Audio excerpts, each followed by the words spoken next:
নমস্কাৰ, পুনৰবাৰ অঞ্জলি ডিফেন্স আছাম ব্লগলৈ স্বাগতম জনাইছোঁ। আৰু লগতে যদি মোৰ চেনেলটোলৈ নতুনবাৰৰ কাৰণে আহিছে তেনেহ'লে ছাবস্ক্ৰাইব কৰি ল'ব, যাতে যিকোনো চাকৰি খবৰ পোনপ্ৰথমে পায়। ইয়াতে CTET যি আপোনালোকে চেণ্ট্ৰেল টিচাৰ ইলিজিবিলিটি টেষ্ট, ইয়াৰ কাৰণে যে এপ্লাই আবেদন হৈছিল 2 মাহৰ আগতে, যদি আপোনালোকে আবেদন কৰিছে তেনেহ'লে তাৰ এডমিট কাৰ্ড লিংক বৰ্তমান এক্টিভেট কৰা নাই। 12 ডিচেম্বৰ তাৰিখে লিংক এক্টিভেট হ'ব, আপোনালোকে ডাউনলোডটো কৰি ল'ব। ইয়াতে ইণ্ডিয়ান ফাৰ্ষ্ট জবেলাত গৈ ইয়াত দেখিব পাইছে CTET এডমিট কাৰ্ড। ইয়াতে দেখাই আছোঁ মই সকলোবোৰ। ইয়াতে এডমিট কাৰ্ড ৰিলিজ হ'ব 12 ডিচেম্বৰ তাৰিখে।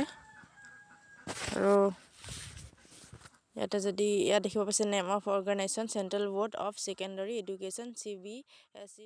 ইয়াতে ব'ৰ্ড নেম দেখিব পাইছে চেণ্ট্ৰেল টিচাৰ ইলিজিবিলিটি টেষ্ট। ইয়াতে ডিচেম্বৰ 2024। ইয়াতে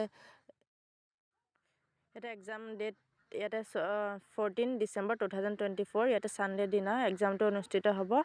আৰু ইয়াতে এডমিট ৰিলিজ ডেট ইয়াতে 12 ডিচেম্বৰ তাৰিখে আপোনালোকৰ লিংকটো এক্টিভেট কৰা হ'ব। আপোনালোকে 12 ডিচেম্বৰ তাৰিখে আপোনালোকে এডমিট কাৰ্ডখন ডাউনলোড কৰিব পাৰিব। আৰু লগতে যি ইয়াতে দেখিব পাইছে পেপাৰ 1 পেপাৰ 2 আছে। আৰু ইয়াতে ৱেবছাইটতো গৈ ইয়াতে ডাউনলোড CTET এডমিট কাৰ্ড ইয়াত ডাউনলোড কৰিব পাৰিব আপোনালোকে 12 তাৰিখে। তাতে indianfirstjobela.com গৈ আপোনালোকে এই এডমিট কাৰ্ডখন। আজিলৈ ভিডিঅ' ইমানে, ধন্যবাদ।